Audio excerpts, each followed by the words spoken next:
Tinubu is in serious trouble as Rufai have finally come out in a live television program and play a secret video that wants to be deleted. They really want this video to be deleted in the early hour today, but Rufai angrily played this video of the Supreme Court judges. This record was played in a Laju TV show in the early hour today. Even man was telling Rufai they will put him in trouble, because this video exposed a lot regarding the Supreme Court judges. Their secret is finally out. I would like guys to share this video.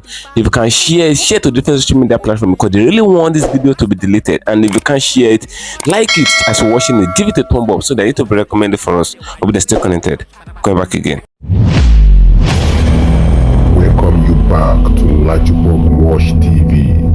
I don't have bad news for you today. The home of religious gossip. And boy, you should leave the fight for Mohammed. What is happening in the Christendom? Join now to make sense with LAJUPOG.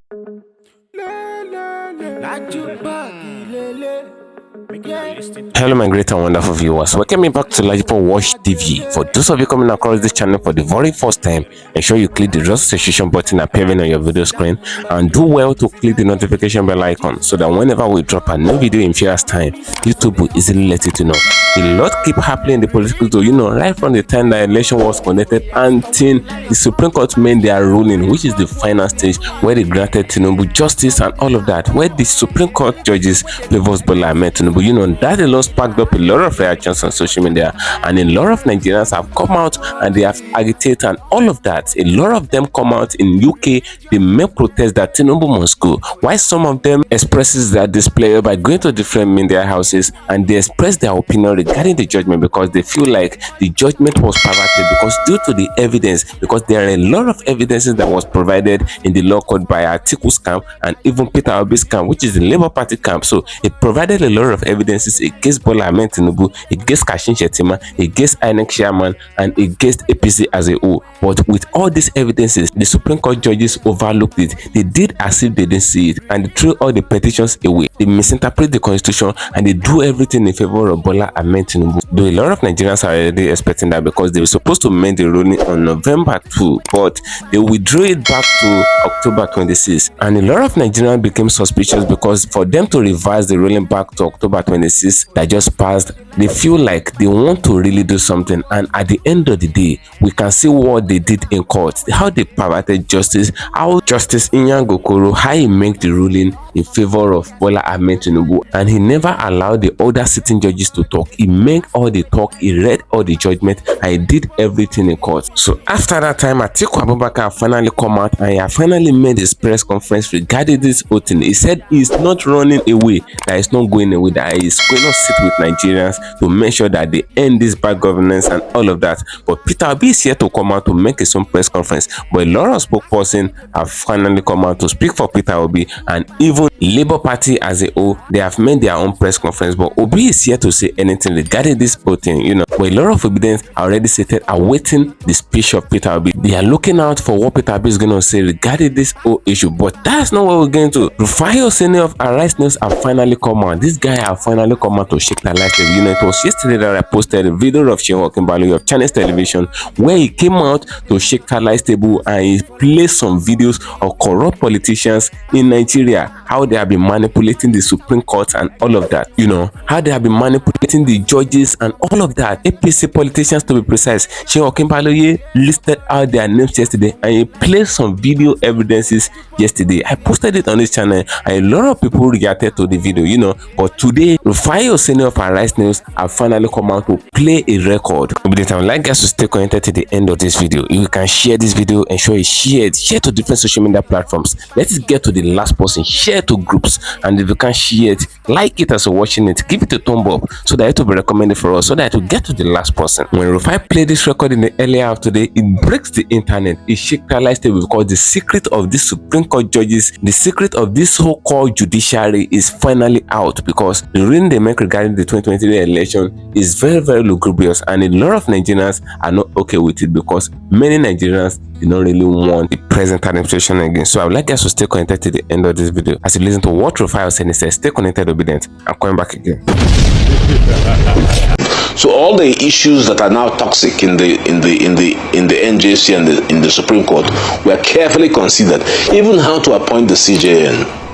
And the most crucial discussion was raised by my good friend Rotimi Akaredolu, who succeeded me as NBA president. He said, look, unless we tinker with the composition of the NJC, we would make no progress. Because the NJC, as you know, is the highest judicial making organ of the judiciary. But the problem is that the CJN appoints virtually everybody, and no one can talk. I remember in one of the meetings, when I had a very strong point to make, I was just dismissed. And I thought I had a good point, but there was no one to support me, because everybody was afraid of the CJN, to whom they owe their appointment. So the democratization of the institutions of the judiciary. The CJN is the chair of the NJI, that's the National Judicial Institute. He is the chair of the the NILES. He is chair of the Legal Practitioners Privileges Committee. He's chair of everything. So there is a dictatorship. In fact, of the three arms of government, the executive, the legislature, and the judicature, the most undemocratic is actually the judiciary. So that's where the problem is. So what I would recommend to the current NJC is to have a very good look at the report, update it, and absolutely remove the powers of the CJN to be everywhere. And the other thing that I need to say is that we often criticize the judiciary. But you know, the judiciary comprises of judges across Nigeria. I've once had the misfortune of appearing before a judge under a tree.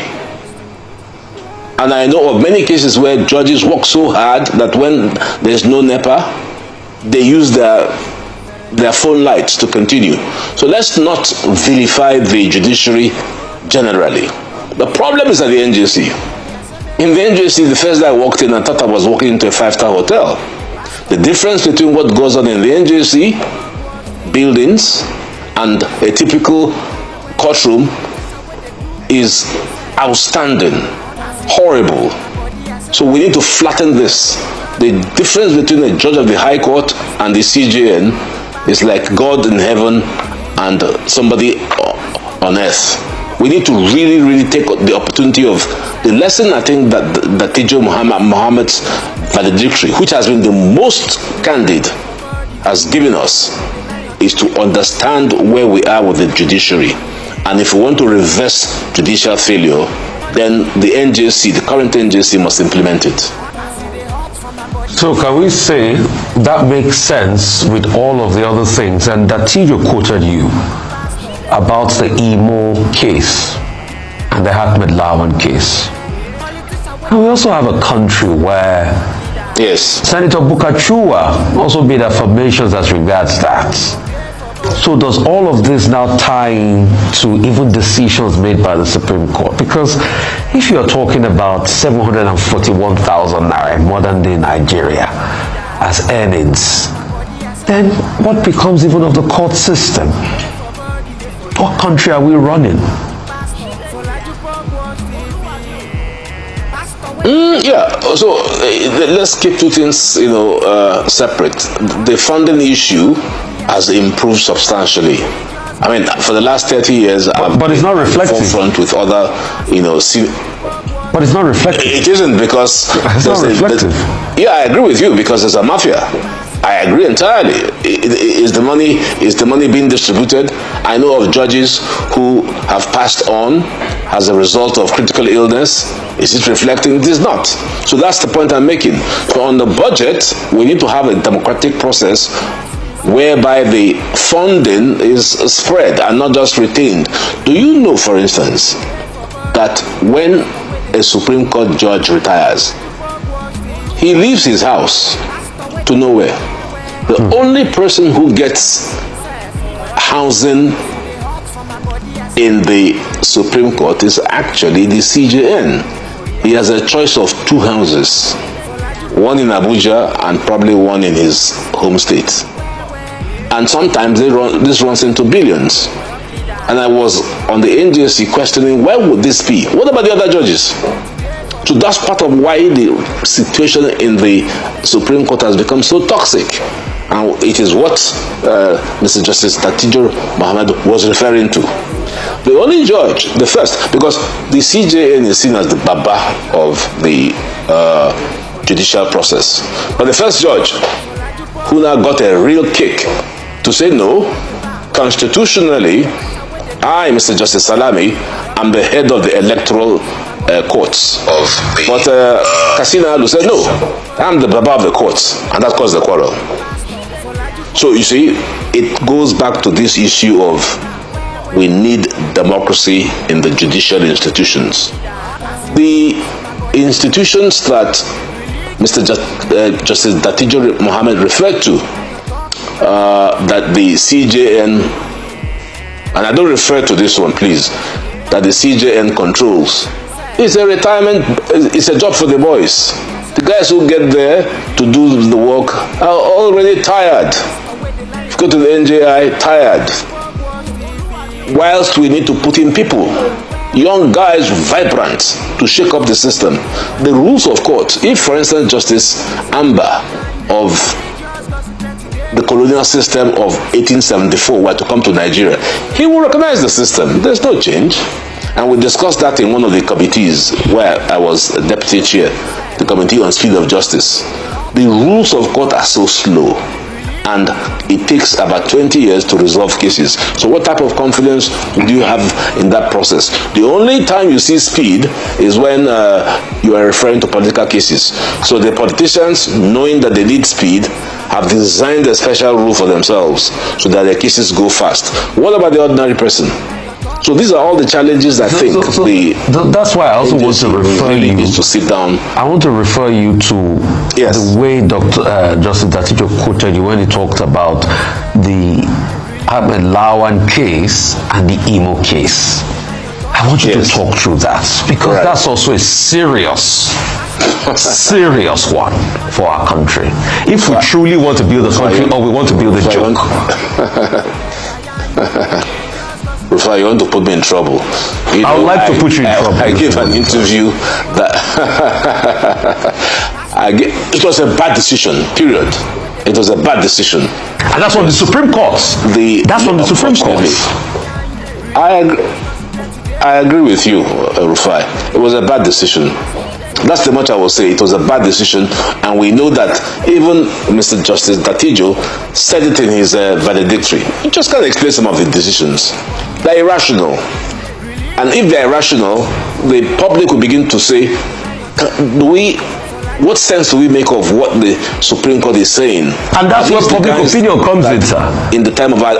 That's where public opinion becomes important in society. Absolutely. Public opinion of the judiciary is at its lowest ebb. And I think that this is something that the judiciary ought to take very serious. They ought to take the points made by Mr. Justice Tatijo Mohammed extremely serious. It's, every other day or every other year, some retiring Supreme Court justice would make a valedictory. And you recall that Justice Tatijo Mohammed was even saying, should I even bother? But he was persuaded by his family. No, history will not remember you kindly if you do not speak. That was the context in which he spoke, and he spoke very frankly. So again, I return to the point, because everything he said, I agree with. It is simply for the judiciary to say what Justice Tatijo Mohammed has said is a very important point, and we need to take it very serious. Otherwise, the judiciary is going to go downhill. Mr. Bakuba, there seems to be a general consensus that we need judicial reform and that we also need constitutional amendment. However, I thought that last year, around June or so, last year, the FJSC had a short list of judges who were supposed to go to the Supreme Court bench. Majorly justices of the Court of Appeal. Whatever happened to that process? Because a list was even published. It's part of the it's part of the toxic mafia. We've been pushing to have members of the bar get onto the Supreme Court. Actually, I and Wole Oladipako were the first to actually offer ourselves in the time of Mr. Justice Muhammad Lawal Owais. But there is something against us, period. There is something against lawyers coming onto the bench. So I was part of the last interview process concerning eligible lawyers who wanted to apply to the senior bench, both the Court of Appeal and the Supreme Court. And that's the last we heard of it. I came out of bed with heavy malaria to do this. That was the last we heard of it. The only thing I can make of this is that because we put a lot of pressure, to do a short list of nominees that will exclude the bar. I don't think the Supreme Court has the bollocks to do it. And that's why you now have only 10. And very soon it will be 6. So it's time for the Supreme Court, the NJC, and the powers that be in the judiciary to recognize that they would be far better off to have academia, to have barristers, and of course judges. We respect the fact that they are the ones who, having had a long ride from the High Court to the Court of Appeal, are best suited. But I don't see that they would not be benefiting from the wisdom of us as practitioners in joining the Supreme Court. So that's the politics going on. Because when the CJN, by the way, the 18th CJN, the current one, sat on the bench saying, we don't know why our numbers are depleted. I was watching him on TV and having a big laugh. Say, but you have the power to do this. It is for you to set the process in motion. FJAC, you are the chair, so you put the motion in and you bring in the relevant suitable candidates and you send it up to the NJC, and that's it. So it's simple, ABC. It's not rocket science. So why is he moaning as if he doesn't have the power? Is it the president of Nigeria or the president of the Senate? The power to appoint judges squarely resides with the NJC and the FJC. So could the judges stop complaining that their numbers are depleting when it is their duty to fill up the gap? But because they want to exclude people from the bench, from the bar and academia, that's why this dilemma is coming. So maybe we'll get to a point where there are only 2 Supreme Court judges, the CJN and maybe the CJN. Maybe we'll come to that point. What you all have been doing all this while is what we call strategy. But to be able to get the answer, you need culture. That's the part all of you have missed all this while. So when you say the Supreme Court is toxic, you are saying the culture is toxic. And this is the hard work. Maybe we should now start introspecting on how we can build culture. What you wrote, Dr. Justice Dahiru's paper, is strategy. It's not going to work. Because culture will eat strategy for breakfast. So probably now is the time to now have the cultural conversation. Because everything human beings do is couched around culture. A systematic way of life that you become accustomed to. You wrote a fine paper as regards bringing technology to hasten speedy delivery of justice. You said, Justice Aluma throw it away. She doesn't have the culture of technology, didn't you get it? So she was never going to implement it or look at it in the first place. So can we take out from here having the culture conversation, which spans over decades, over the years? Is this something you want to start couching in your conversations now? Because we can write documents from now to thy kingdom come. I'm sure you've written tons of them. And it's never going to work. Yeah. Is it the time to look at the culture conversation? Well, you see, Rufai, good point.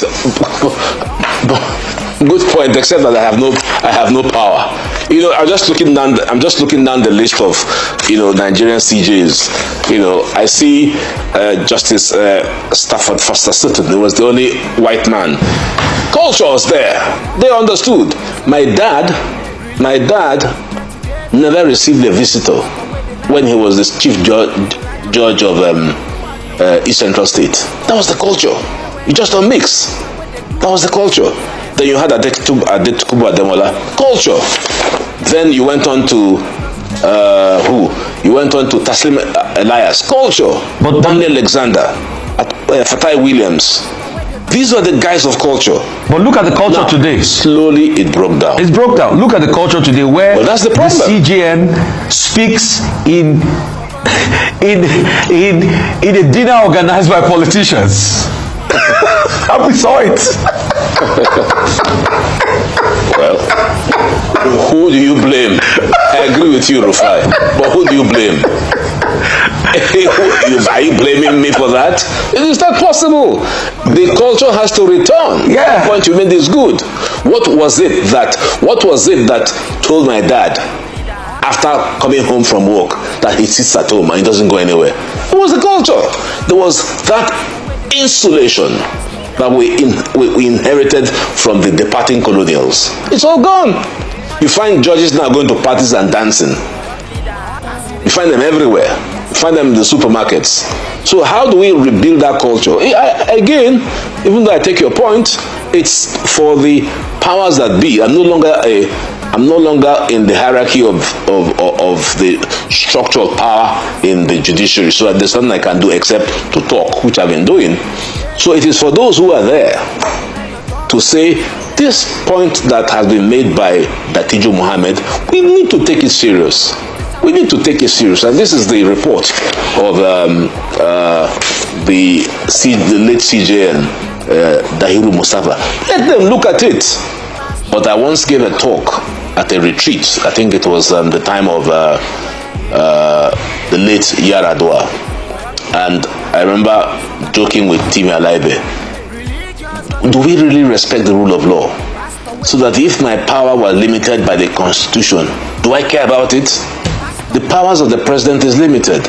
The powers of all senior government officials, whether it's the president of Senate, whoever is in government, is limited. But the culture is of impunity. So you have impunity versus the rule of law. And where are the people, we, the so-called voters, that we can do the changes?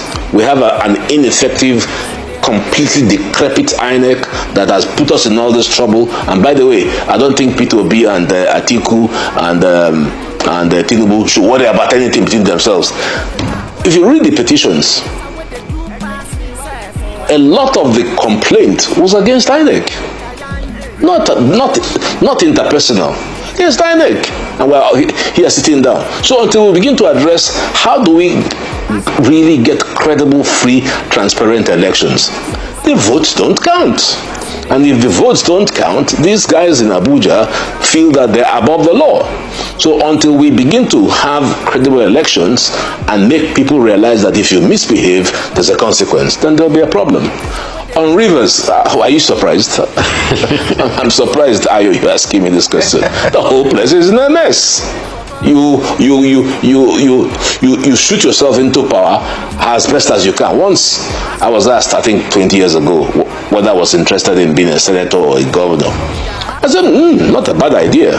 But they then asked me, what if you were told that some of your opponents were carrying off your ballot papers on their heads and running off? What would you do? Would you give an order to shoot them? I said, I wouldn't do that. He said, well, you're not qualified to be a Nigerian politician. So there's a lot of wahala that we have to resolve. One of the biggest for me is really credible elections.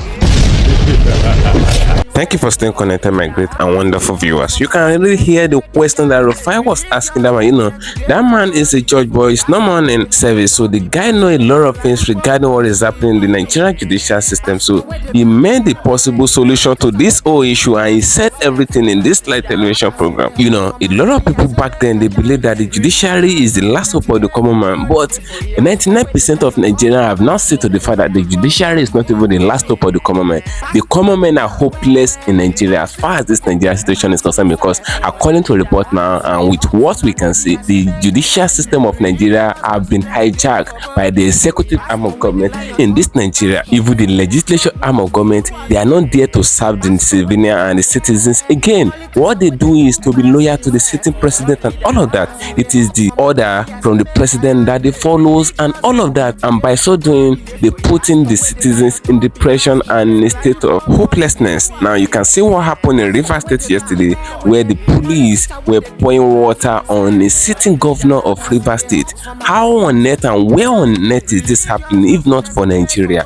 For such thing to happen, that shows that they receive an order from above that is bigger than the order of the sitting governor in Rivers State. So that is to tell you that even Nigerian police, they are not in respect of Nigerian citizens and they are not serving the citizens again. All they do is they listen to order from above to deal with citizens and to deal with common men and all of that. Now with the issue of what happened in Rivers State yesterday, they should take it to court. It will not be surprising that even with the allegation that is leveraged against Jason Wike of turning Fubara to be releasing 2 billion naira of Rivers State allocations to him every month, even with that evidence, Wike will still win Fubara in court and all of that. That is to tell you the level to which Nigeria judicial system have been compromised and corrupt and all of that. So that judge was the first judge to come out to talk about this whole issue, and a lot of people attacked this man. They said he himself is corrupt, that is part of them. Now why is it that is not talking about all this whole issue? So this man in Arise News, this judge in Arise News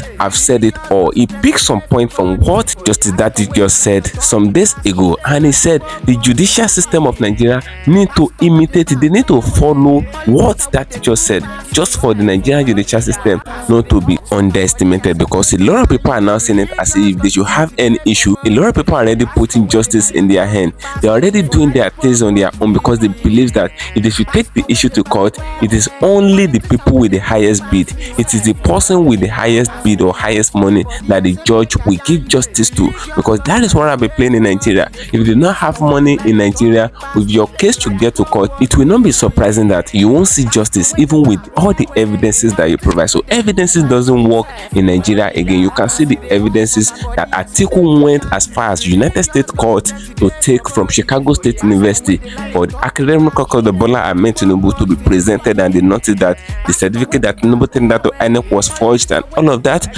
and forgery attached perjury, and with everything the Supreme Court ignored it and they do as if they didn't see it. And at the end of the day, APC can begin to celebrate injustice and all of that.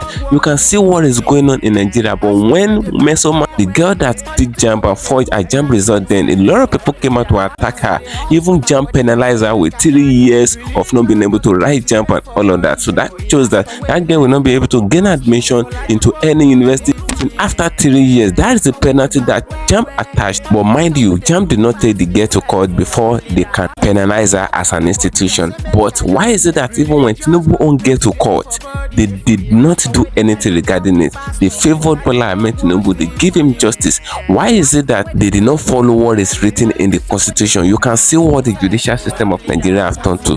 Drop your opinion in the comment section of this video. What do you guys think? Do you really think the judicial system of Nigeria will still have some level of amendment? Do you really think the judicial system of Nigeria can really change and stop all this bribery and corruption and all of that? Don't forget, in the tribunal back then, when the cases of Peter Obi and ATIKU and Tinubu was still in the tribunal, you know, before the tribunal made their ruling, one of the judges came out, the female one among them, among the 5 judges of the tribunal, came out. He said they are sharing money, that they should not bring their useless money to her table, that she's contented with what God have given to her and her family and all of that, that she did not want their bribe and all of that. So for that woman to cry, that shows that the judges of the tribunal really collected bribe and all of that according to the premises that we saw. So that is just the issue there. So drop up in the comment section of this video. Do you really think the Nigerian judiciary will stop collecting bribe any moment from now, even with the amendment that is going to be done and all of that?